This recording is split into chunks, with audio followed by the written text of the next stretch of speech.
Okay guys, sana muli mapagpalang umaga, tanghali, gabi po sa inyo lahat. Sana po ang lahat ay nasa mabuting kalagayan at ligtas po sa anumang kapahamakan. Saan man po kayo dako ng mundo naroroon. Ako po muli ang inyong lingkod, Maestro 21 TV. At sa ating video ngayong araw na ito mga kalingap, tayo muli po ay magbibigay ng ating panibagong komento, kuro-kuro, opinion at reaksyon tungkol nga po dito sa pinag-uusapan na bubong mga kalingap ha. Alam po natin na ang bubong po na may problema, bubong po ni Labianse na may problema ay sa ngayon po ay pinaparepair na po, pinabaklas at pinaparepair na po ni Kuya Baal at nakailang araw na rin po silang naroon upang tapusin ang nasabing bubong mga kalingap at nakita po natin sa vlog po ni Kuya Baal kung ano po talaga ang naging problema doon sa bubong na ito at ginawan na nga po, agad-agad, ginawan na po ng action po ni Kuya Baal. At siyempre, kasama po riyan ang ating pong masusugid na generous sponsor, mga kalingap. So maraming salamat po sa ating mga sponsor at the same time kay Kuya Baal sa makagarang po niyang action. So ngayon naman po mga kalingap ay itong gumawa po na siyang sinisisi ng karamihan po nating mga kalingap supporters, kalingap viewers. Sila po yung mga talagang nakakakita dito sa problemang ito ay sinisisi po nila siyempre yung gumawa daw po. At ganoon din po si Kuya Bal ay sinabi po niya na palpak ang pagkakagawa. Okay? So nakita po natin palpak daw po ang pagkakagawa ng bubong na ito. Pero ngayon ay bigyan naman po natin ng pagkakataon itong gumawa na si Supermac. Pakinggan din po natin ang kanya pong paliwanag tungkol po sa sitwasyon po ng bubong na ito at sana po hindi ito pagmumulan ng pangbabas. Okay? Kasi dito po may nabanggit po siya ay para bang sinasabi po ni Supermac dito mga kalingap ay apektado siya. Naapektuhan po ang kanyang naapektuhan po yung kanya pong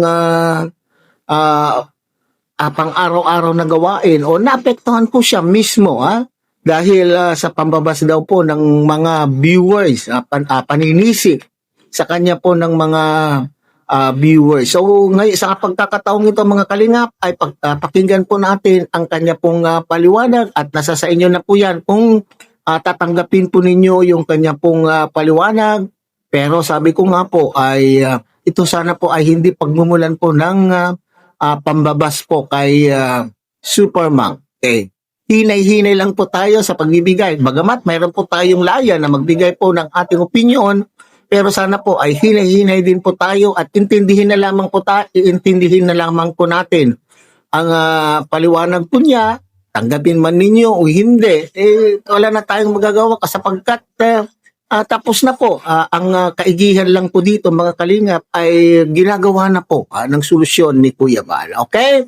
So panoorin po natin mga kalingap ang isang maikling video clip na atin pong kinuha po sa vlog po ni Kalingap Ram. Sa kanya pong channel, pangalawang channel So, panoorin po natin mga kalingap. Parang nandito ka wala ka din sa layo nito.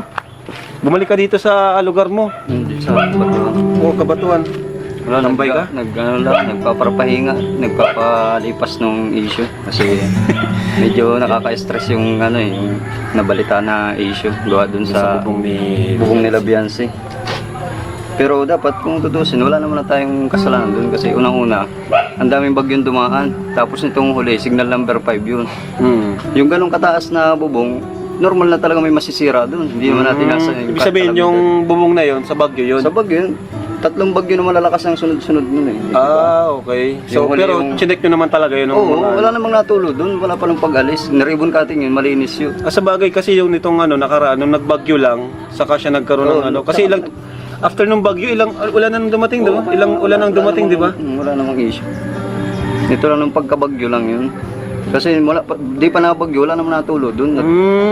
Okay. So ngayon lang pala yun nangyari. Talagang may posibilidad na kasi sa taas noon. Tapos sayon pa yun sa hangin. Kaya kuya, di ka nalawin talibatid. Oo, kaya medyo nagpapapahinga muna. Siyempre, kung ako nababash siya Hindi mo tsaka pati dapat, hindi na inaasa sa Kalingap Carpenters.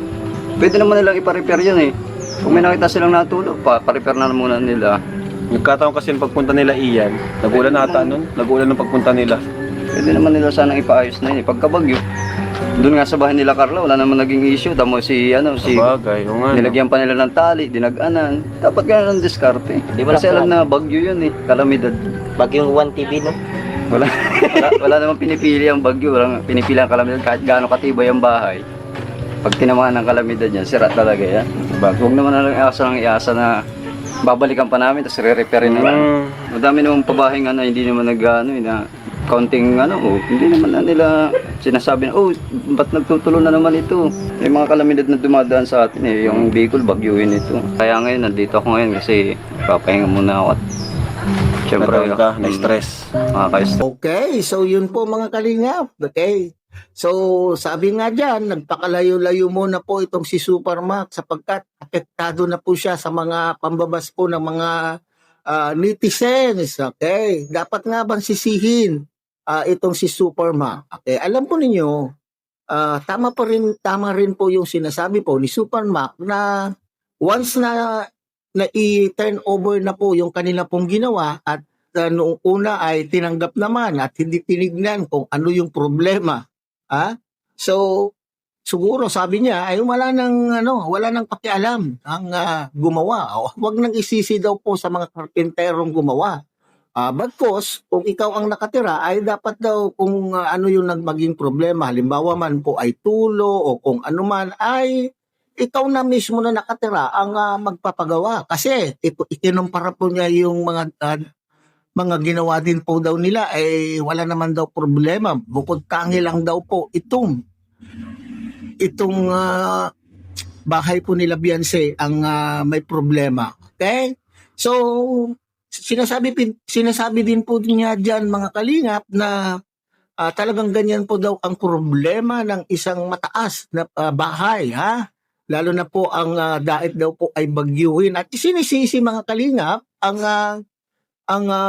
problema sa bagyo mga kalingap po. Okay. Para sa akin, sariling opinion ko ito mga kalingap ay pag bagyo po ang sisisihin po natin, kung tulo lamang din po ang problema, ay di dapat sa lakas ng mga bagyo na dumaan po dyan sa daet, di dapat ay tuklap ang mga bubong. Yung bubong dapat ay natuklap. Pero sa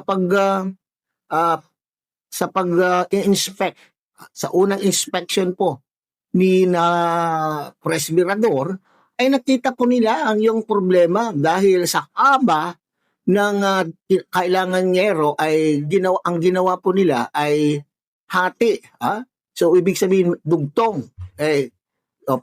Ang dapat daw po na inirekomenda ng nakakaalam po dyan na mamahada ay na si Supermax ay dapat ay buo na sheet ang ginamit po dyan. Kaso lang may dugtong po ang ginawa. Kaya nga po yung dugtungan po ang nagpapatulo. At isa pa pong dahilan kung bakit po tumutulo daw po ay medyo flat. Hindi pa padausdos ang ginawa, kundi halos flat daw po yung bubong na yan. Kaya tuloy hindi makapagdalisdis ang tubig ulan mula po sa dito. Okay? So ibig sabihin hindi makapagdausdos yung ulan kaagad-agad kasi nga po medyo flat po yung bubong. So yun po yung ginagawa ng paraan po ngayon mga kalingap. Kaya kung isisisi po natin sa bagyo, edi sana lahat po ng matataas na bahay po dyan sa daet tuklap-tuklap. Dito particular na po dito sa bahay ni Beyonce ay dapat ay tuklap. Yun po yung sinasabi po niya na pagka dumaan ng bagyo at may nakitang problema ay ipapagawa na po. Wala naman pong dapat ipagawa doon kasi wala naman pong natuklap na plaster. Wala naman pong natuklap na yero. So ang iniinda po nila, ang problema po nila dito, mga kalingap, ay yung pagtulo dahil po dun sa dugtong. So sana lamang po ay hindi po to i-take, hindi ito tatanggapin po ni Supermac na pangbabas po sa kanya. Bagkos ito po ay magsilbing aral. At kung nung nalaman po niya na ganun po yung initial na ano tawag po diyan, initial na pag-aanalisa ng mga tumingin doon sa bubong na yan, dapat sana po ay nagboluntaryo siya. Nagboluntaryo po siyang pumunta roon at in-inspect po niya yung bubong na yan at nagboluntaryo na rin pong ay gawan po niya ng pamamaraan o gawan po niya ng paraan upang maayos po ang problema. Huwag na natin isisi ang problema sa bagyo. O alam po natin na bagyo pero sa ating tingin po ay hindi naman po bagyo dahil wala naman pong natiklop, wala naman pong bumagsak doon na punong sanga ng puno o anuman. Okay? At saka, napansin po natin mga kalingap, meron po silang nakuha. Ito ay pagpapabaya talaga mga kalingap ng mga karpintero na hindi natignan po ni Supermac. Okay?